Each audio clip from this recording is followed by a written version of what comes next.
sasabihin ko lang to. Sige, magsinungaling pa kayo. Eto.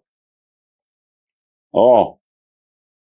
Bongbong Marcos sued for plunder over pork barrel scam. Ayan ang nakarecord.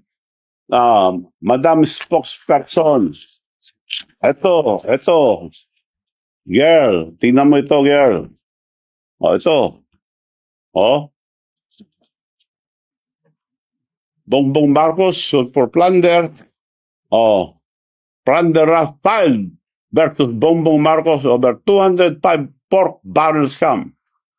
Yan ang record. Hindi ko na sana ilalabas to, pero girl, ikaw nag-umpisa, tatapusin ko. Pagsalita kayo, yung totoo. Ako, sasagutin ko kayo, puro totoo ilalabas ko. So, yun lang po ngayon. Marami pa kayong maririnig. Antayin natin yung mga tagdog. Puro kasinungalingan. Ulitin ko po, kung may katotohanan, yung mga sinasabi nyo sa akin, magpapakulong ako. Hindi ako gagaya yun, nagsisinungaling.